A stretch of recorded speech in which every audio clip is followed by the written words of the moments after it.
welcome to Fairy Tale Flip episode 13, which, right, 13. That's and I feel like, 13 is always either an unlucky number depending on what country you're in. In America, it's considered an unlucky number.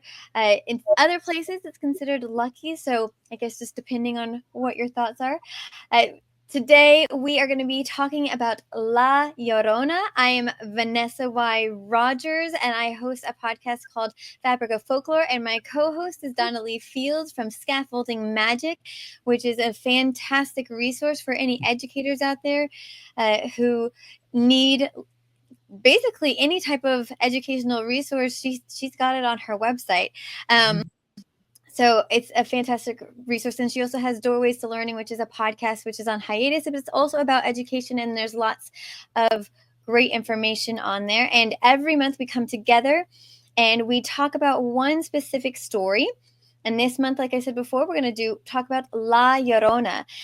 Last month, which was only a couple of weeks ago because we recorded it a little bit late, we talked about the girl who danced with fairies, which was a Halloween episode, and La Llorona was just as popular of a story when we did our poll, and so we decided to do the Halloween story in October, which actually we recorded in November, and then and then La Llorona for November, since it technically they often do plays in Mexico during Day of the Dead celebrations of La Llorona, just because they kind of go together in the type of story it is.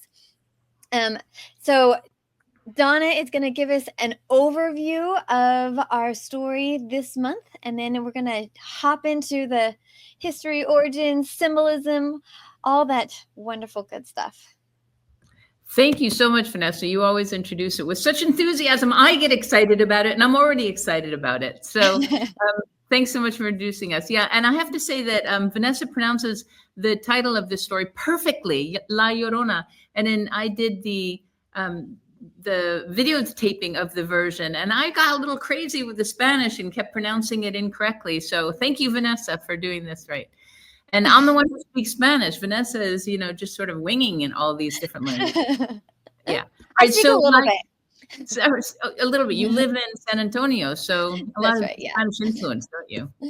Mm-hmm. Okay, so yes. La Llorona is a cherished story by most Latin American countries and now all over the world. And basically, it's about a beautiful indigenous woman who meets a handsome Spanish soldier, and they fall in love, or they fall in lust. We don't know, but they're together for a while. Mm-hmm. They cannot marry because a marriage between a Spaniard of high class and an indigenous woman was just not done. So they actually lived together and had children, but they were forbidden to marry. So they're together when he's not on campaigns, but he's away a lot, and she takes care of the children.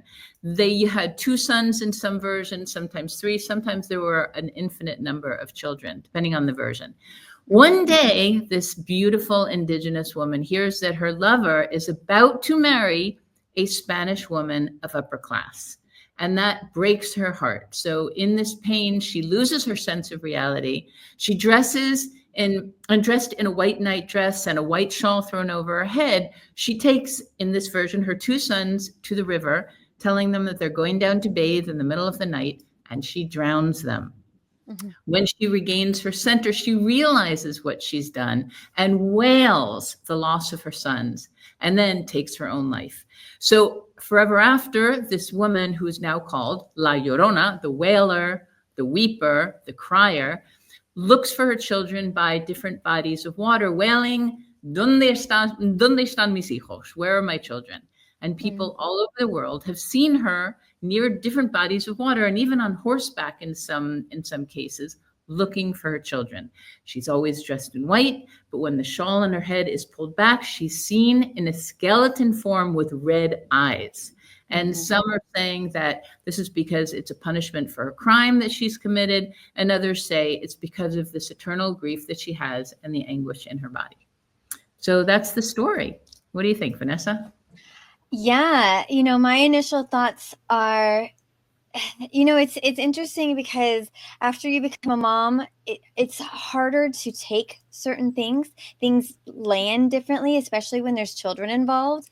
And so this story specifically involves the drowning of her own children, which, for anybody, for most people who are of a stable mental state, that is a horrible thing to think about. But when you're a mom, I think it's even worse to think about, because you just kind of put yourself in those shoes, and you it's unimaginable, especially if you're in a normal mental state.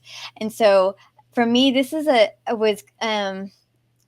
were some lines of inquiry that I found a little bit difficult during this story. What about you? What were your thoughts? Oh, that's interesting. Lines of inquiry. Before you go into what I thought of the story, what do you mean by the lines of inquiry, and what was more difficult to assimilate than others? Well, when I'm doing research for our episodes, I generally read the story, and then I just start listing out lines of questions. What's important about this story? What's the significance? What are the cultural implications? What is the origin? What is the history? And then I started thinking about the mental health. And then I also went into the line of inquiry of, does this actually occur? We know that this occurs. I didn't actually look up the frequency, but I wanted to look into why it occurred. What a mother to drown her own children? And you want to imagine that it doesn't happen, right? It's impossible. That's not ever going to happen, but it does, right? We see it happen. It's usually a big headlines, because I think it is rare, but it does. And so I can tell you a little bit about what I learned about that, because first of all, most scholars, when they talk about La Llorona, they talk about it in terms of infanticide. But that's actually an incorrect term, because infanticide is babies under 1 year old. And as we know, in most of the stories, she has at least 2 children. So likely they are older than 1 year old, or at least one of them is older than 1 year old. And so when a child is murdered, it's called filicide when they're over 1. And there's 2 main reasons that mothers will kill their own children, and there's almost always mental health involved in these instances. But one of them was, let me see, an altruistic filicide. A mother kills her child out of love. She believes death to be in the child's best interest. For example, a suicidal mother may not wish to leave her motherless child to face an intolerable world, or a psychotic mother may believe she is saving her child from a fate worse than death. And then the second one is acute psychotic filicide, and that's when a mother is delirious, right? She doesn't have, she's not in her right mind, and she's hallucinating. And so those are some of the 2 main reasons that you see this happen today, and we are able to explain it through the use of psychiatrics or psychology. Okay, so that's really interesting. And I love how systematic you are, because you actually make a list of the things you want to research.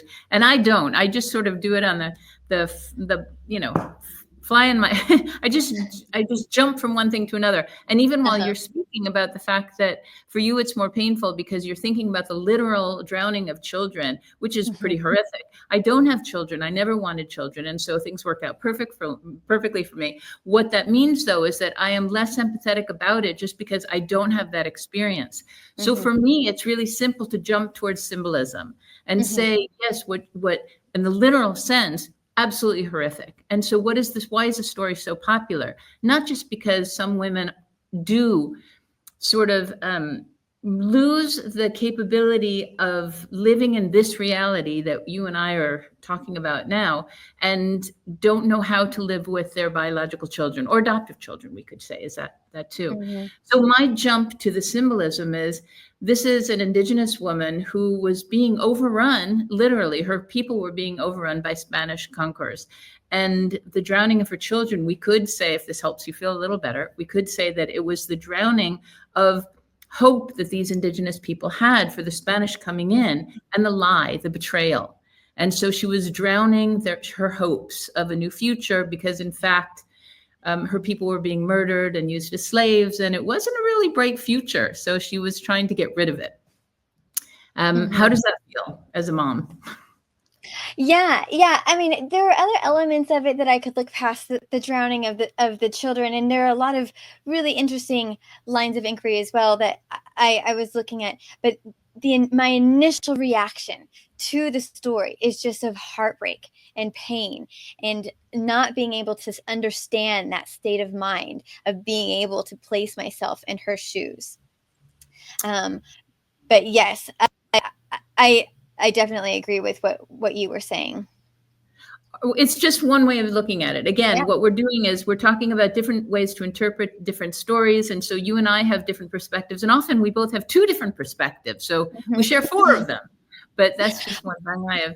So if you can, unless you want to go into the reality of the fact that some women do find it necessary to drown their own children, we could go into the symbolism of the story. Or would you like to go into the history of the story first?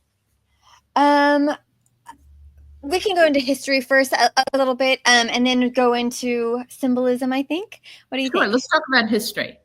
Okay, so the conquistadors come into Mexico.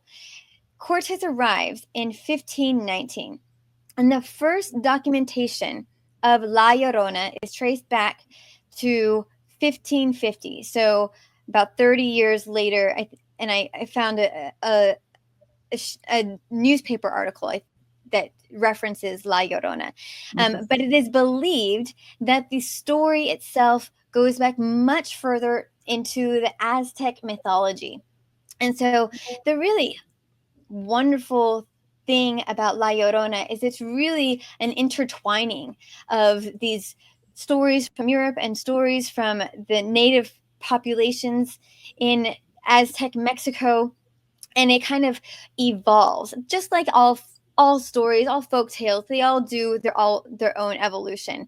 The very first published sonnet of La Llorona was by Manuel Carpio, and it was in 1883, and it became very popular.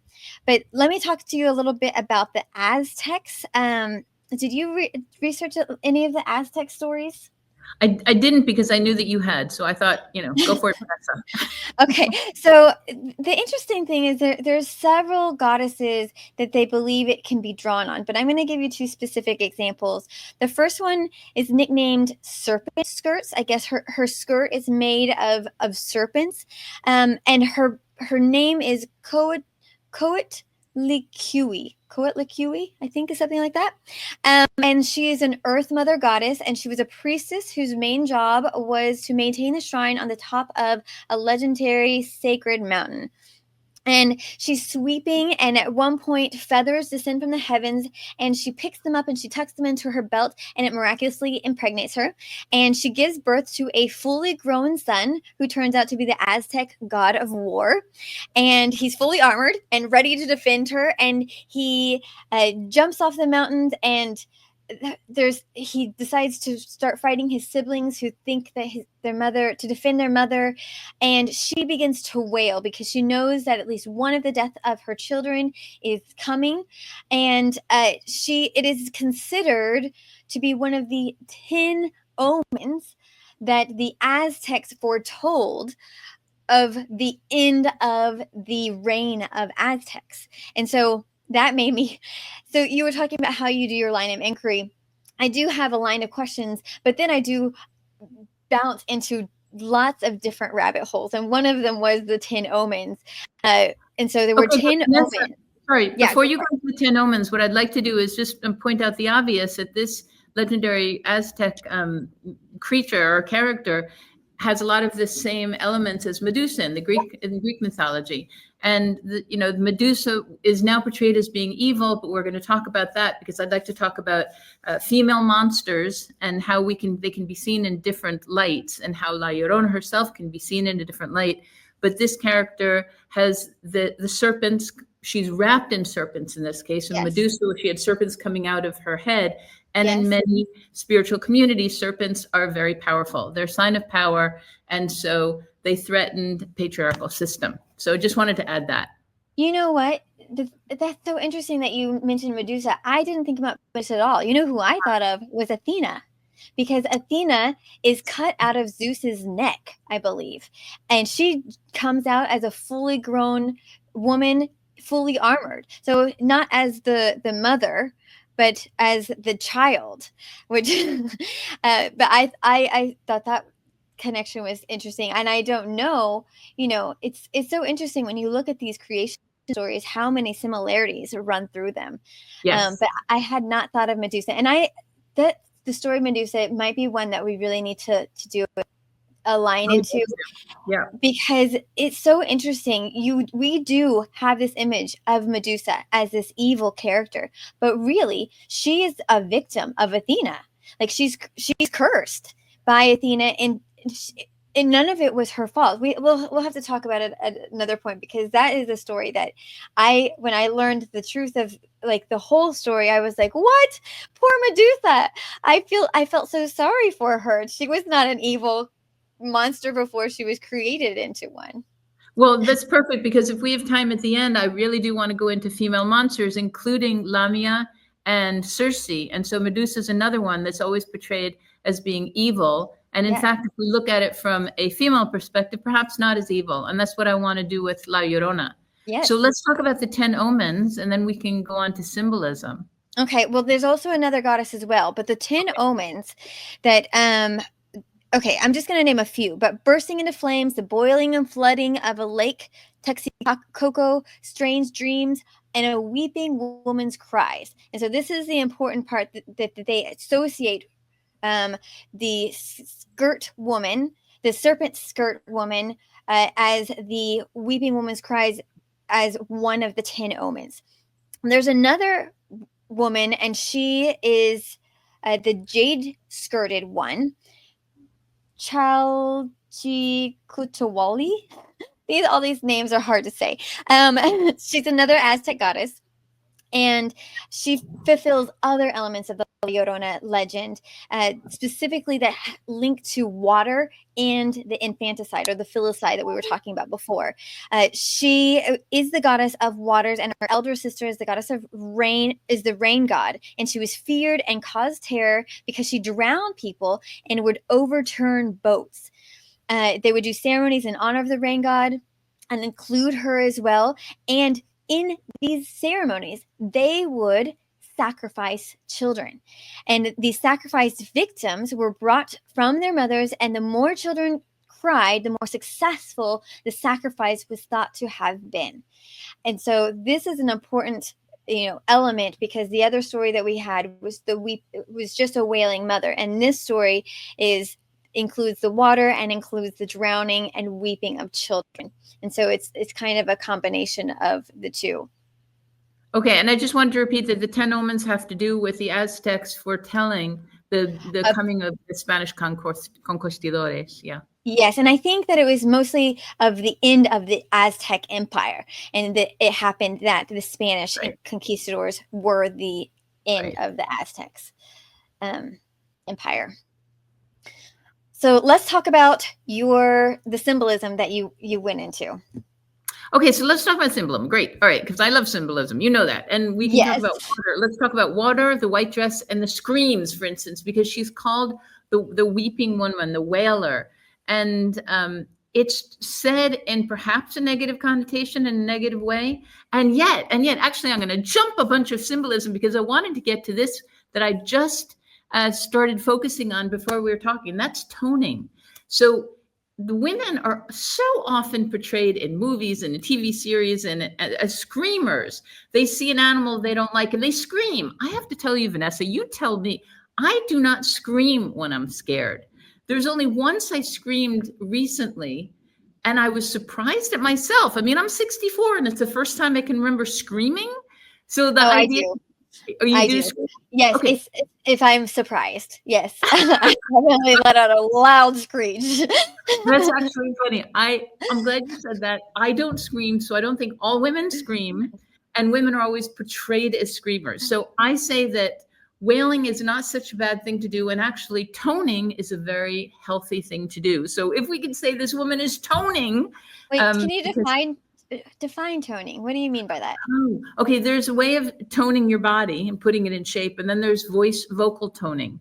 And vocal toning is really just feeling the vibration in your soul and saying one note, oh, and trying to do this tone as long as you possibly can. And the very vibration aligns your body, realigns your body.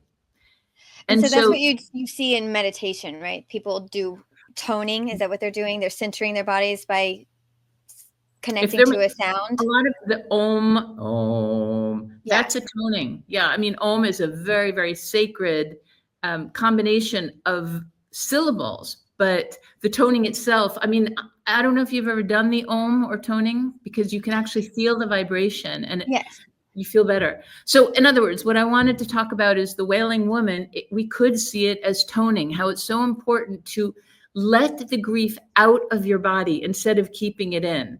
It has to do with stress relief. It improves breathing.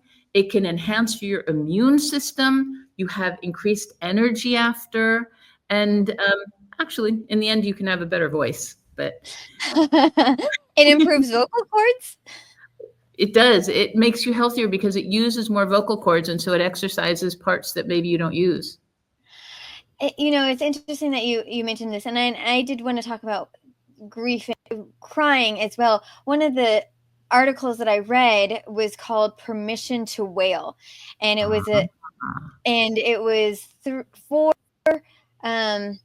women who studied La Llorona, including Norma Eliacantu, which was one of my very first guest interviews on my show, and she's from San Antonio. And it was 4 Hispanic women, and they were all talking about what La Llorona meant to them. And one of the main points that they made was that she gives voice to grief that women, especially Mexican women or women of color, feel, and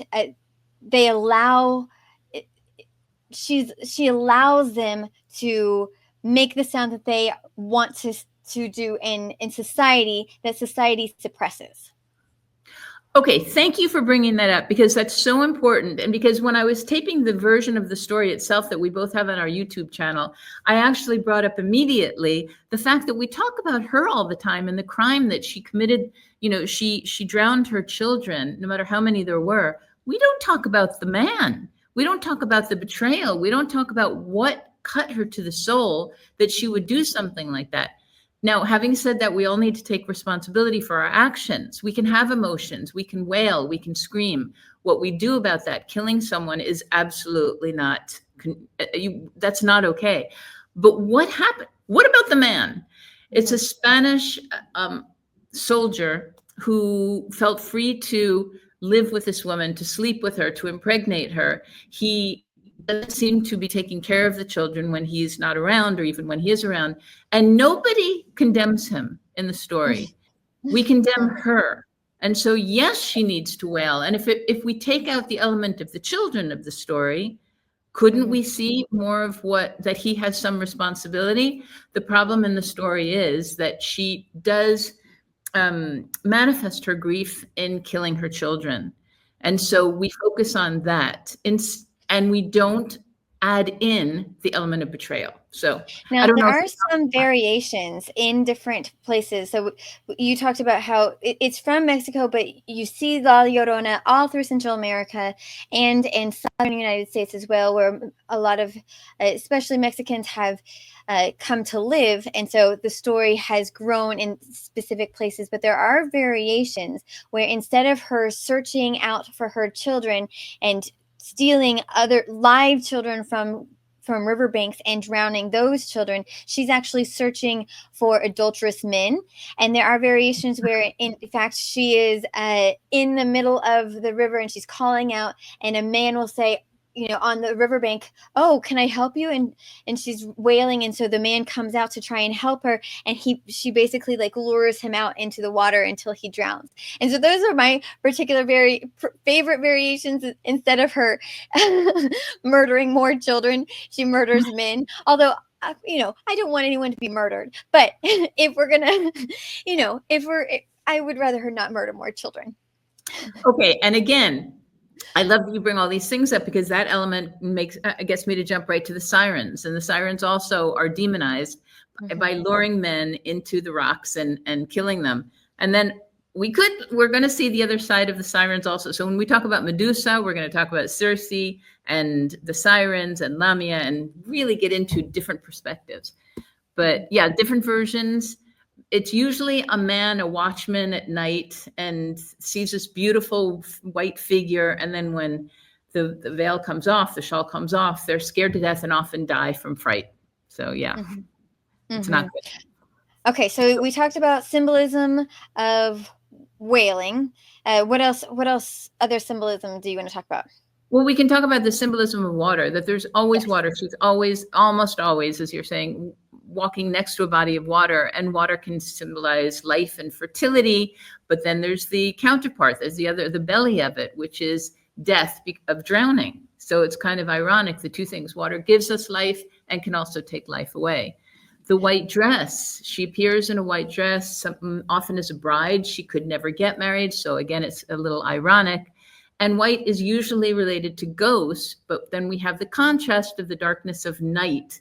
And so we have white that often is, the white light that often gives us comfort, but we see her at night. So there's a lot of contrast there. And the other symbolism, just for the moment, is her screaming. And it's a bad omen to say, oh, my children now, just because of the story. And the scholars say that the screams are a result of the tragedy, but it's really, the scholars now are going right to the tragedy of the Spanish conquistadores and the indigenous people at the hands of these people. So those are the things I want to talk about. So is it considered bad luck to say, I mis hijos? Is that what it is? And that's in Spanish, right? Oh, my children, bad luck.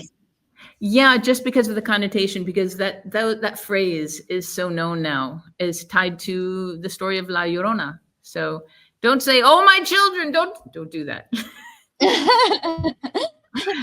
It's like screaming help, There's another story that I found that sometimes gets conflated with La Llorona, but it's different. La Segua, Segua. Is that how you say it? Segua. La Segua. Yeah. She's a beautiful woman with mixed indigenous Spanish, and she lives in Costa Rica.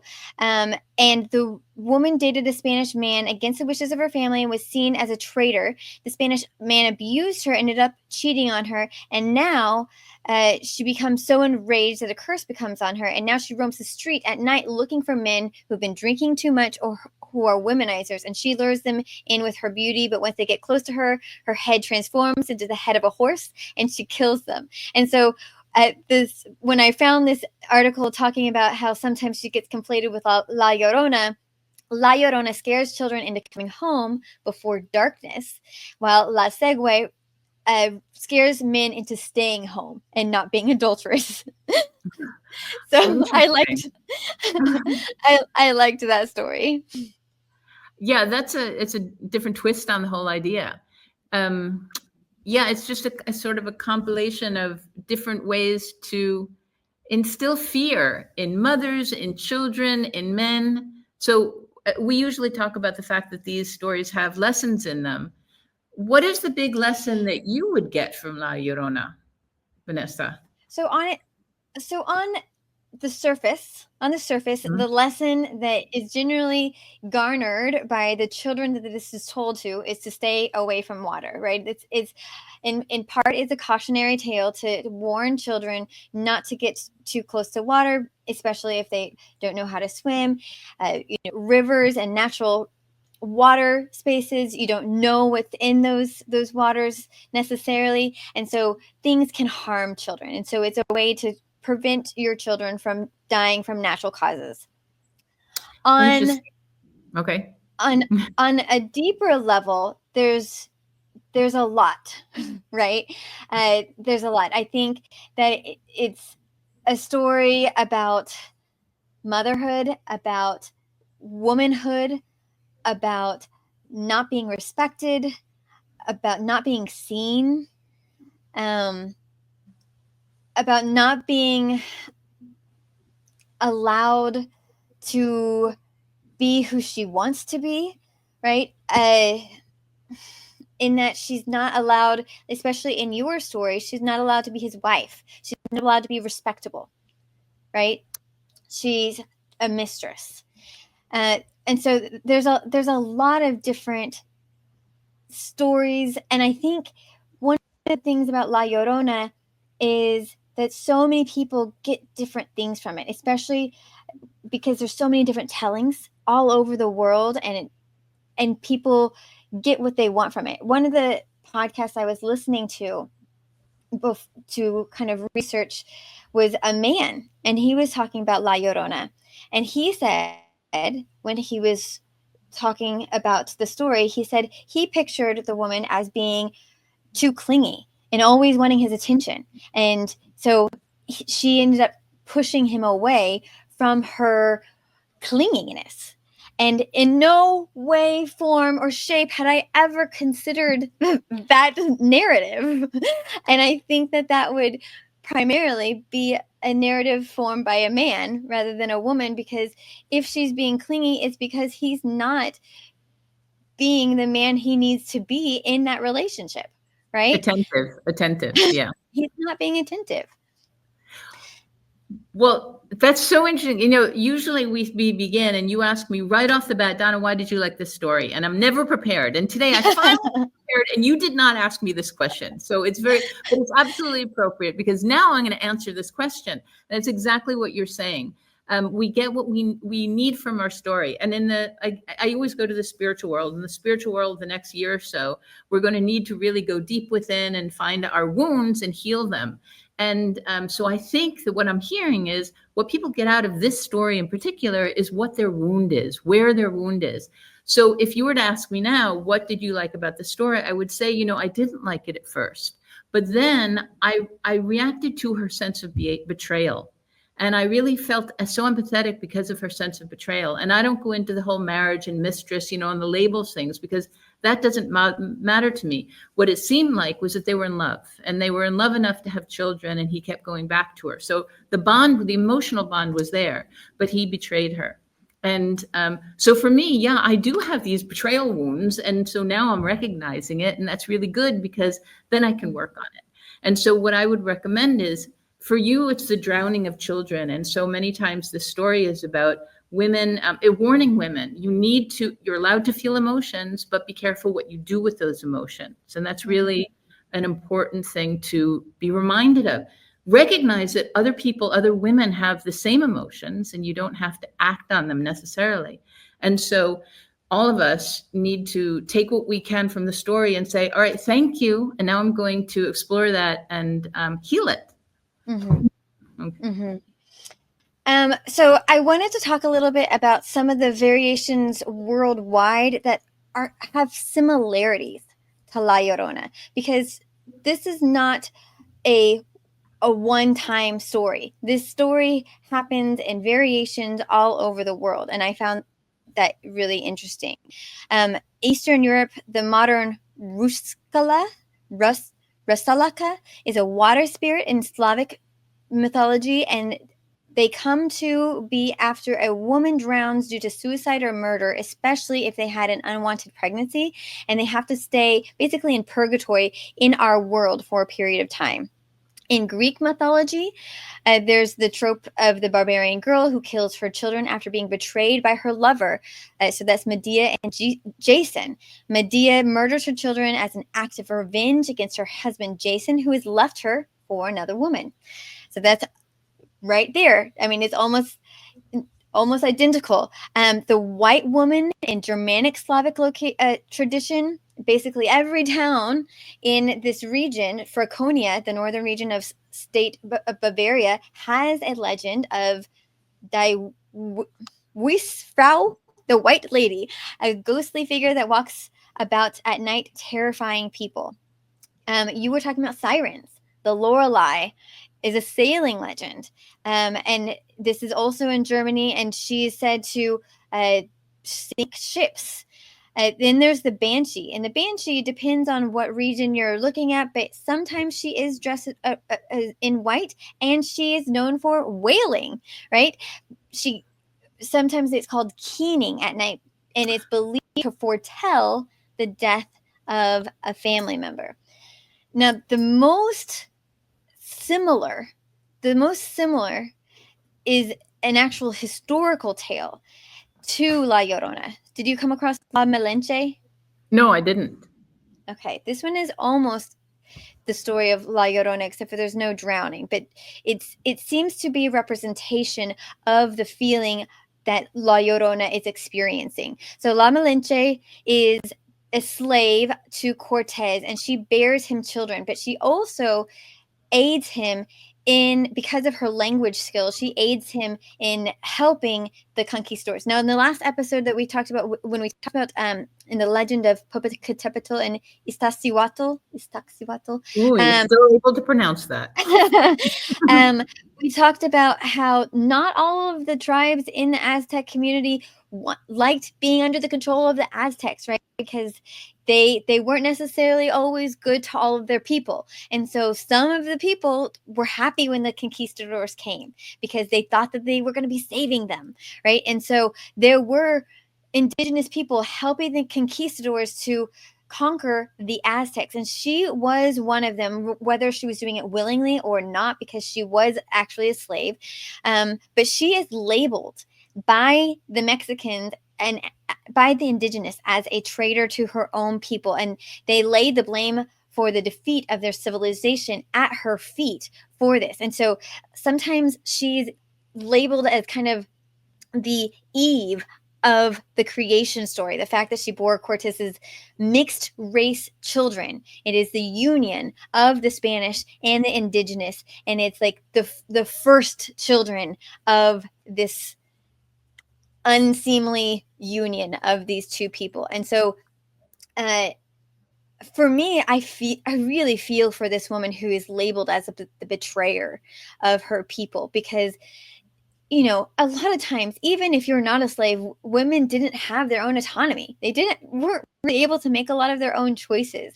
And as a slave woman, of course, she likely didn't have very much of a choice, and yet she is blamed for it. And so I think that is such a strong representation of what La Llorona represents, the mother of this union of the people, the slavers and the slavees, right?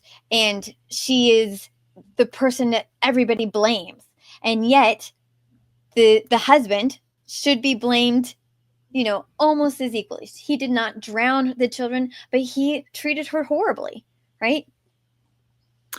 Yeah, and even as you're speaking, I realize that most of the versions, if not all of them that you've been mentioning and I've been mentioning, has to do with the word lure. They're luring men into their sort of web, and then the men are helpless in this web to do anything, to have any power. And in truth, if we use that word enough, then we automatically think of women in myths or women on the street as able to lure men in and help make them incapable of making their own decisions. I mean, if we're really going to go into it, the reason why the burqa and the dress and covering the head is because men don't want to be attracted. They don't want to be tempted sexually towards women. So they're putting the onus. Fault. I'm sorry? Somehow it's the female's fault. Exactly. They're putting the onus on the female. And so in these stories, it's the lure, it's that word, is putting the onus on the woman. And I just wanted to mention, because if our listeners would like us to go into this, I would love to go into this more. We have Circe, who lures men, Odysseus and other men, onto her island and doesn't let them go. She turns them into pigs if they don't do her will, have sex with her. But in fact, there's this gorgeous story. I don't know if you've ever read it. It's called Circe by Madeline Miller. Have you read it? I did read it, yes. How did you like that story? I really liked it, but I also did not have a lot of reference for it. So I was not super familiar with the Greek telling of Circe prior to that telling. But what I'm saying is I didn't have anything to compare it to, but I liked it as a story. Okay, so that's really important. If you're going to read it, please read the Greek myth first, as it usually told from the patriarchal viewpoint, and then read it. It's so beautifully written. And then we have Lami, who's also from Greek mythology, and she had an affair with Zeus. And there are different ways to put it, that Hera convinced her to kill her children, or she killed them. And if you look at it from another way, you'll see how Lamia really was trying to save her children, but Hera had it in for her. So the problem is we have two women there, but still we could dissect that a little more. And then we have the sirens, and who lure men onto the island, and they have no will and they die on the rocks. So I would love to go into that a little more. Obviously, you and I are both female, and so we don't have the male perspective, but there's enough of that out there. I did have the question. That was one of my questions. What is a monster? Is she a monster? And what is the purpose of a monster? And she is portrayed as a monster in the stories. Okay, before we go into this, there are two separate types of stories of La Llorona. Currently, we're talking about the origin stories, right? We're talking about where it's from. But when you're speaking about La Llorona and many of these places in Mexico and Central and South America, you are also getting encounter stories. And in fact, I would posit that you would get more encounter stories than you would get the origin stories. So people talk about how they have encountered La Llorona in water places all over the world. And so in those instances, in those encounters, she is absolutely a monster, right? She is someone to be afraid of. She's coming for your children. She's coming for you. And so those encounter stories, she's a monster. In the origin story, yes, she does a terrible thing. Does that make a person a monster? I don't know. I don't know. But when we look at what the purpose of a monster is, and I think that you do this reflection quite a bit, because when we first met, you came on my show and talked about how you like to flip fairy tales on their head, and you like to look at the villains and decide whether or not they are villains or they are actually the protagonist or the helper in the story. The heroine. The heroine. Yeah. And so, and we talked about this in Baba Yaga, right? Baba Yaga, horrible woman, right? But she also does help to set the heroine on their next path in their life, and it's usually a better path, right? She's the impetus. Yeah. Mm-hmm. Yeah. And my definition of a monster is very simple. I would just go to animal instincts, and we are animals. So a monster could just be our core animal instincts. So can we condone that? I think we have to, because we are acting on our instincts. However, we are human, which is one level above other animals, and only in that we can be introspective. And as we were talking about before, I am a great proponent of feeling the emotions, but not necessarily acting on them. So in other words, we can feel something. We don't have to say nasty things to people, and we don't have to kill our children if we're going to go to that degree. And I'm not making light of that at all. So what is a monster? Maybe a human who does not take the time to reflect and be introspective. Can we forgive their actions? That's a really good question. Mm-hmm. If you're spiritual, everything is forgiven in other dimensions. So we're supposed to forgive everything. I think it's pretty hard in some cases, but yeah. So I did a little research into what the purpose of a monster was in this reflection. A reflection of society. And this is actually just kind of a list of also a reflection of La Llorona, and also what the purpose of a monster is. Reflection of society, exploration of grief and other difficult emotions, personifying those elements that haunt us, teaching tool of what happens to those who do not heed the word of God or parents or society, whatever the word is that they're supposed to be heeding. An enemy whose defeat inspires us to be like the heroes of old, embodiments of trials, something that is always lurking in the shadows to remind us that we have to remain on guard, something to entice us to explore far-off lands while also deterring us from entering treacherous areas. All right. Did any of that raise anything for you? No, interestingly, it didn't. I'm surprised. First time today, it didn't jog my thinking into any direction. Well, I did have a couple more thoughts about mental health. That I didn't mention when we were talking about the reasons why mothers kill their children. One of the things I found when I was doing research was a ballet that was created. I think it was called Ballet 5/8 La Llorona.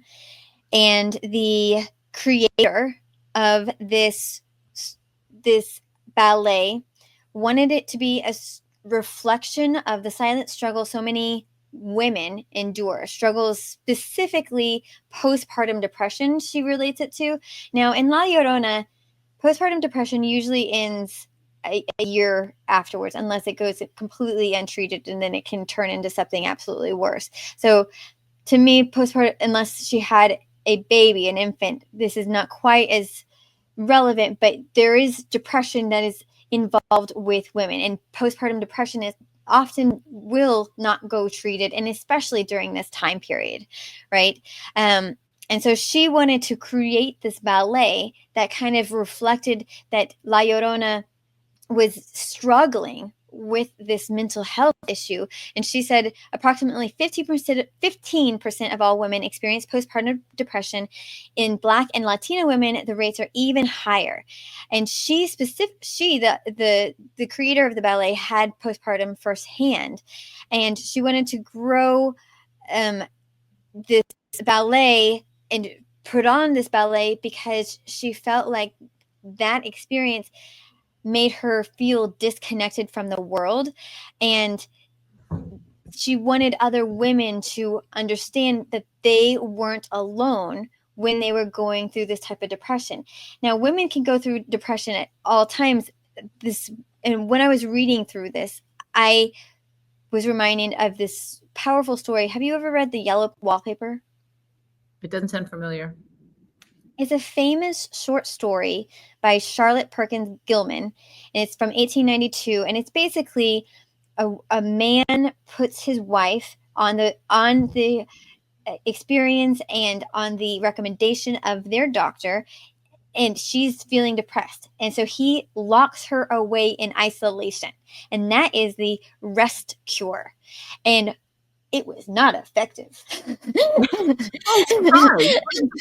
And so it's basically a horror story, because throughout the story, like everything, like the walls, the yellow wallpaper starts becoming alive. She starts hallucinating. And I was reminded of the story because, Maria, or depending on the story that you read, Maria was the name of La Llorona before she became a monster, felt isolated. Right? She was alone. We don't hear about her having any relatives around her helping her. And so she's all by herself and wallowing in her depression. And just like in the yellow wallpaper, she begins to have psychosis. And so I think that this is, for me, this was an element of La Llorona that I feel like is not discussed enough. Well, I think that's really important, Vanessa. And I know we're reaching the hour, but I think this is a really important point. And my comment is that probably one of the reasons the story is so popular is because it is really important, because mothers do have children and they are isolated many times. And before social media, before all the technology, people didn't know that there were other women feeling the same way. Other men didn't know that other men were feeling the same way. And although I'm not a huge fan of technology, which is in itself ironic, since we're on technology now and I give classes and workshops and online, that one of the incredible benefits is that we're realizing that things that we feel, many other people feel. And so things are a little bit normalized, and I think we might be a little quicker in getting help. And so hopefully one of the takeaways from this talk that you and I are having is it is a problem if we feel isolated. Our emotions do come up after pregnancy, and we need to address them before they go to an extreme. And also that, men need to take a little more responsibility for what their choices are. You hear that, men? Yeah. But of course, like we said before, everyone is taking the blame for what their actions are, right? Not everything is blamed on the men. Right. No. But we could address a little more their responsibility or lack of thereof in this story. Okay. But anyway, I don't want to digress any more than that. I don't think no. So is there anything that we missed? Is there any significance that you feel like we didn't cover? Any symbolism that we didn't touch on? No, I'm pretty happy with everything we covered and even a little more. And if there's anything you think of, I just feel like we've jumped around a lot, and our listeners, if they're keeping up with us, then I say thank you so much. And, yes, absolutely. Well, and just like, when we're doing this research, it's easy to jump into rabbit holes and then go down one rabbit hole and then come right back up and try and find that surface level. What were we talking about before? How did we go down that rabbit hole? But La Llorona was such an interesting exploration for me. I think I kept chewing on it. It was one of those tales that just kept nagging me at the back of my head. And especially after I read that article, The Permission to Wail, those women really had respect for the story and in a way didn't see her as a representation of a monster, but a representation of the female Mexican woman who was not respected or didn't feel seen. Yeah, I love that. I think that's a perfect place to end this conversation, Vanessa. Yeah, really. Yes. And so we love to hear from our audience members. If you have had a La Llorona encounter, we would love to hear it. Have you heard of any encounters? Not personally. That's fascinating. I'm going to be on the, wait for that now. I know. Okay. I need to go start asking people if they've had an experience with La Llorona. I'm in San Antonio, which has I think it is the highest Hispanic population of any large city in the U.S. So I need to go ask around if anyone has had an encounter. And start asking, yeah. Mm-hmm. So we would love to hear if you have an encounter or if someone in your family has had an encounter and where that encounter was. We also would love to hear what your thoughts are on what is a monster. Is she a monster? What does she represent? We want to hear all of your thoughts because this podcast is not just about what Donna and I think, right? This is a podcast for you, about the cultures, and we want to hear all of your thoughts. So thanks so much for joining us. And Donna and I actually haven't talked about December. I have some ideas. Maybe she has some ideas, and we will we'll get back with you soon, hopefully. And I think we're going to talk about the monsters in Greek mythology next. I think that's where we're heading right now. We'll see. Yes, we'll see. I definitely want to add that onto our soon list. All right, until next time, keep the fairy tales alive. Thanks, everyone.